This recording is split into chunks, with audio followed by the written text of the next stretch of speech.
Auzubillahiminash-shaytanir-rajim. Bismillahirrahmanirrahim. Assalamu alaikum. Welcome to a latest episode of Cyber Basirat with Tayyab Iftikhar. आज Elder tree के format से आपके लिए ये हम लोग जो है एल्डर ट्री के फोरम से हम लोग जो है आपके लिए एक शो लाए हैं। इसमें हम लोग बांग्लादेश को टच करेंगे और यूक्रेन को टच करेंगे। बांग्लादेश को इसलिए टच करेंगे क्योंकि ये हमारा मुस्लिम कंट्री है, हमारा भाई है और बांग्लादेश के लोगों का पाकिस्तान बनाने में एक अजीम कंट्रीब्यूशन है, जिस कंट्रीब्यूशन के लिए हम अपने बंगाली भाइयों के हमेशा शुक्रगुजार हैं। तो यूक्रेन को इसलिए हम टच करेंगे क्योंकि यूक्रेन इस वक्त इंटरनेशनल इकोनॉमी को, इंटरनेशनल मिलिट्री माइट को बहुत ज्यादा इन्फ्लुएंस कर रहा है। तो सबसे पहले हम बांग्लादेश पे बात करते हैं। Let's go straight to Bangladesh. Bangladesh के मुतालिक कहना चाहूंगा क्योंकि बांग्लादेश के जो फ्लड्स हैं इस वक्त यूएन की रिपोर्ट के मुताबिक they are affecting millions of people, they are affecting millions of people directly और इनडायरेक्टली। और एक जो बात अक्सर होती है कि पाकिस्तान में रोहिंग्या मुसलमानों के हक में जुलूस निकलते हैं, रोहिंग्या मुसलमानों के हक में लोग तहरीक चलाते हैं, रोहिंग्या मुसलमानों की मदद करने की बात होती है कि जो कि बर्मा के मुसलमान हैं, म्यांमार के मुसलमान हैं, उनके लिए अक्सर बात होती है। तो ये जो फ्लड है वो हमारे बंगाली भाइयों को भी अफेक्ट कर रहा है, ये फ्लड हमारे रोहिंग्या भाइयों को भी अफेक्ट कर रहा है, जो बर्मा के मुसलमान है, जो म्यांमार के मुसलमान है। ये यूनाइटेड नेशंस की वेबसाइट से मैं आपको सुनाने जा रहा हूँ आज का ये डाटा जो है बांग्लादेश के मुतालिक, इसकी ऑथेंटिसिटी पता लगे। मैं खुद भी इस फ्लड को काफी दिनों से फॉलो अप कर रहा हूँ। हमारा ये जो चैनल है एल्डर ट्री, इस एल्डर ट्री के फोरम से भी मैंने इसका पहले भी जिक्र किया है, मैंने सोशल मीडिया के दूसरे एप्स पे भी इसका जिक्र किया है, बंगालियों के साथ कंडोलेंसेस भी किए हैं, इजहार यकजहती भी किए हैं। तो ये है millions impacted by catastrophic and massive floods इन बांग्लादेश। ये यूनाइटेड नेशन की वेबसाइट्स पे है कि millions impacted by catastrophic and massive floods इन बांग्लादेश। इसमें उन्होंने अपना जो थंबनेल स्टेटमेंट दिया वो है recent catastrophic and massive floods in Bangladesh have affected millions of people across the country, including those in Cox's Bazar, where nearly 1 million Rohingya refugees from Myanmar live alongside host communities. Spokesperson William Spredler told journalists in Geneva on Friday. जो जनीवा में briefing होती है, मैं आपको उसके बारे में थोड़ा सा बता दूं कि उसमें अपडेट्स दिया जाता है। जनीवा की ब्रीफिंग में मुख्तलिफ ह्यूमन राइट्स के जो इश्यूज होते हैं उनसे रिलेटेड, गजा हो जाए, डॉक्टर कॉन्गो के हालात हो जाए, इसके हालात हो जाए, बांग्लादेश के हालात हो जाए, अफगान रेफ्यूजीज हों, सीरियन रेफ्यूजीज हों, इराकी रेफ्यूजीज हों, उनके मुतालिक बात होती है। तो इस वक्त ये है कि यूएन ने फिर आगे जो डिटेल दी है वो बहुत सुनने लायक है। The destruction has prompted the UN Refugee Agency UNHCR to rush humanitarian relief items from its stockpiles in the country to help those in need.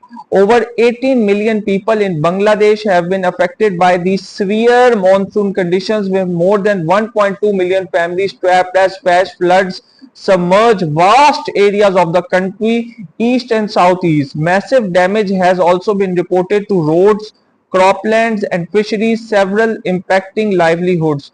We rush relief supplies to support millions affected by devastating floods in Bangladesh. Essential aid, shelters and medical supplies are being delivered over there. UNHCR is providing core relief items and other humanitarian support to help address the immediate needs of the local communities in the region, including shelter and health. The transported medical supplies to health clinics in the worst affected district of Fini and Comilia, including more than 35,000 water purification tablets, jerry cans, hygiene kits and other emergency shelters. The Rohingya Muslims continue to face things. इसमें जो एक अच्छी बात ये है कि पाकिस्तान के prime minister Shahbaz शरीफ ने बांग्लादेश के जो इंटरिम हेड ऑफ गवर्नमेंट है डॉक्टर मोहम्मद यूनुस साहब, उनको इजहार यकजहती किया और कहा है कि हम अपने बंगाली भाइयों के साथ करें, आपको कोई एड चाहिए, कोई हेल्प चाहिए, कोई इमदाद चाहिए तो हम आपको पेश करने को तैयार हैं, आप हमारे भाई हैं। तो बांग्लादेश के मीडिया पे मैं देख रहा था, फॉलो अप कर रहा था कि बांग्लादेश के टीवी चैनलों पे से बहुत अच्छा समझा गया है कि जिस मुल्क की आज़ादी का हम हिस्सा थे, जिस मुल्क का हम 71 की जंग तक हिस्सा थे, उस मुल्क ने उस वक्त हमारी मदद की है जब भारत में अंबानी अडानी अपने कर्जे हम पे एहसान जता रहे हैं कि हमारे तो कर्जे हैं तुम लोगों पर। बांग्लादेश की बिजली बंद करने की बात की जा रही है, बांग्लादेश की ट्रेड बंद करने की बात की जा रही है। ऐसे हालात में जब अंबानी अडानी और मोदी मीडिया इनको चेस कर रहा है, तो ऐसे हालात में बंगालियों ने खुशी फील की है कि पाकिस्तान की की आवाम हमारे साथ खड़ी है। फिर ढाका यूनिवर्सिटी में भी स्टूडेंट्स ने काफी रिलीफ एफर्ट्स परफॉर्म किए हैं। बांग्लादेश के जो फ्लड अफेक्टेड लोग हैं, जो पाकिस्तानी स्टूडेंट्स ढाका यूनिवर्सिटी में हैं, इसमें यह है कि टीआरटी की खबर के मुताबिक कि तुर्की के सदर अर्दगान साहब ने बहुत बड़ा पैकेज जो है तुर्की की तरफ से बांग्लादेश के लिए रवाना किया है, और इंटरनेशनल मीडिया ने भी इसको कवर किया कि तुर्की ओपनली आया है सपोर्ट का इजहार करने के लिए। तुर्की ने इस पे कंडोलेंसेस का भी लॉस ऑफ लाइफ पे इजहार किया, और ये अच्छी बात है कि तुर्की का जो खाना है वो इस वक्त हमारे बंगाली भाइयों तक पहुंच रहा है। रजब तैयब अर्दगान साहब ने पहले भी जब हालात खराब हुए थे 2012 में, 2013 में, 2017 में म्यांमार के, तो उन्होंने पहले भी बर्मा के रेफ्यूजीज का बहुत ख्याल किया था। उनकी एक हिस्ट्री है तुर्क लोगों की कि उन्होंने बर्मा के रेफ्यूजी मुसलमानों का हमेशा बहुत ख्याल किया है। तो उम्मीद है कि ये ख्याल आगे भी बढ़ेगा। आगे यूक्रेन के टॉपिक को टच करना चाहूंगा, क्योंकि चाहे अगले अमेरिकी सदर की दौड़ में डोनाल्ड ट्रंप हो या कमाला हैरिस साहिबा हो, दोनों यूक्रेन के मुतालिक बहुत ओपनली गुफ्तगू कर रहे हैं। हत्ता कि ट्रंप साहब का कहना है कि अगर मैं अमेरिका का सदर होता तो रूस की कभी जुर्रत भी ना होती कि वो यूक्रेन पे हमला कर सकता, बल्कि वो कहते हैं कि अभी तो मैंने सदर के ओहदे का हल्फ भी नहीं लेना, बस इलेक्शन रिजल्ट ही 5 नवंबर का मैंने जीतना है मंगल वाले दिन, तो उसके बाद ये होगा कि मैंने एक खून पुतिन साहब को करना है और एक खून ज़ेलेंस्की साहब को करना है और जंग रुक जानी है। लेकिन सवाल ये पैदा होता है कि कमाला साहब हो या ट्रंप साहब हो, इस चीज की कौन गारंटी देगा कि ज़ेलेंस्की और पुतिन दोनों बात मानने को तैयार हो जाएंगे उनकी। वो फोन भी कर लेंगे, वो दोनों को साथ फोन पे अपने लाइन पे भी ले लेंगे, बात करने को वादा कर लेंगे, लेकिन ये इस जंग की वजह से दुनिया भर में कई जगह पे इन्फ्लेशन बढ़ी है। रोमेनिया को, लातविया को, लिथुआनिया को, बल्गारिया को, पोलैंड को अपने मिलिट्री सिस्टम्स अपग्रेड करने पड़े हैं। जर्मनी की मिलिट्री को mandatory military service for young boys and girls के बारे में सोचना पड़ा है। तो इसमें यह है कि अभी अल जजीरा की खबर के मुताबिक कल तक तो कर्सक में काफी इन रोड्स बनाने का दावा रशिया ने किया कि कर्सक में अब हमारी पोजीशन काफी स्ट्रांग है, जो पिछले 1 महीने में वीक हो गई थी।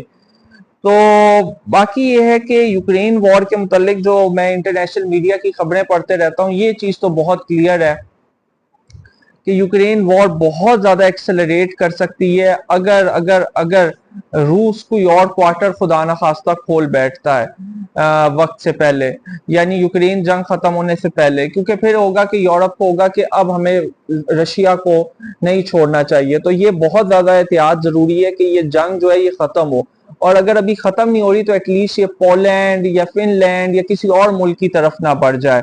नॉर्वे ने भी अपनी मिलिट्री को पिछले 2.5 साल में काफी अपग्रेड किया है, और ये है कि रशिया यूक्रेन वॉर जो है वो अपनी तरफ से बहुत ज्यादा इम्पैक्ट क्रिएटिंग है कि छोटे छोटे यूरोपियन मुल्क जो टूरिस्ट डेस्टिनेशंस थे उन्हें अपने आप को मिलिट्री वाइज अपग्रेड करना पड़ा है। उन्हें पहली दफा अपनी फौज पे बहुत ज्यादा पैसा खर्च करना पड़ा, और उनकी आवाम भी हैरान है कि हम तो एक पुरअमन मुल्क थे, हमारे मुल्क में कब से इतना ज्यादा फौज का बजट इस्तेमाल होने लग गया। लेकिन यूक्रेन की जंग और कीव के फतह हो जाने का डर रशिया के हाथों उन्हें मजबूर कर रहे हैं इस चीज पे कि हम भी तैयार हैं।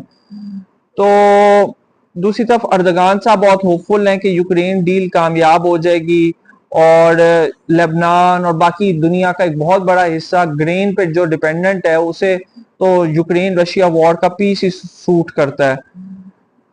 बाकी यूक्रेन के डॉक्टर्स के मुतालिक ये खबर है कि उन्हें भी काफी ट्रेनिंग वगैरह इंटरनेशनल कम्युनिटी दे रही है ताकि वो इमरजेंसी सर्विसेज बेहतर परफॉर्म कर सकें। यूक्रेन के जो मामलात हैं वो तो ये हैं कि यूक्रेन सऊदिया की तरफ कभी उम्मीद से देख रहा है, कभी ओमान की तरफ देख रहा है, हर तरफ उम्मीद से देख रहा है कि कोई मुल्क उसकी अब ऐसी हेल्प करे कि जिससे पुतिन के साथ कोई ऐसा कॉम्प्रोमाइज कराया जा सके जिसमें यूक्रेन की इज्जत बच जाए। और अभी चाइना का रिसेंट एक स्टेटमेंट जो इंडियन मीडिया पे बहुत ज्यादा वायरल हुआ है वो सुनाना चाहूंगा कि will promote balance objectional and rational voices for Ukraine cease fire. तो चाइना ने अपना बहुत अच्छा बैलेंसिंग एक्ट परफॉर्म किया है, और इसमें पाकिस्तान जिस तरह अपना कहता है कि बैलेंसिंग एक्ट हम परफॉर्म कर रहे हैं, चाइना ने भी वही किया कि चाइना ने कहा will promote balance and objective relationship voices for Ukraine cease fire. तो बस इसी तरह ही है। ऑल्दो चाइना के फॉरेन मिनिस्टर ने इसके बावजूद ये बयान दिया है कि अमेरिका की तरफ से इल्जामात का तबादला हो रहा है चाइना पे कि जी चाइना जो है वो बहुत ज्यादा असला प्रोवाइड कर रहा है रूस को, लेकिन चाइना ने फिर भी आगे से बड़ा बैलेंस स्टेटमेंट दिया है कि नहीं, हम पीसफुल वॉइसेस को प्रमोट करना चाहते हैं। और बाकी तो ये है कि ईरान ने चाइना और ब्राजील के पीस प्लान को यूक्रेन के लिए सपोर्ट किया है। बाकी ब्रिटेन की एड जारी है यूक्रेन के लिए। और ये जो चाइना का स्टेटमेंट है, will promote rational voices for early Ukraine cease fire, ये शो करता है कि चाइना जो है अमेरिका की तरह ओवर एम्बिशियस नहीं एक्ट कर रहा। चाइना एक हाइपर एक्टिव सुपर पावर नहीं है। यूएस के politicians hyper active super power के रोल में बिहेव कर रहे हैं। तो दैट्स ऑल फॉर नाउ। तो इंशाल्लाह आज के लिए इतना ही है। इंशाल्लाह फिर मुलाकात होगी। दुआ है कि बर्मा में, बांग्लादेश में, फलस्तीन में, साउथ सुडान में, लिबिया में और बाकी जगहों पे अमन हो। अल्लाह हाफिज। एल्डर ट्वीट को जरूर सब्सक्राइब कीजिएगा। Do subscribe my channel for more such content. Allah Hafiz.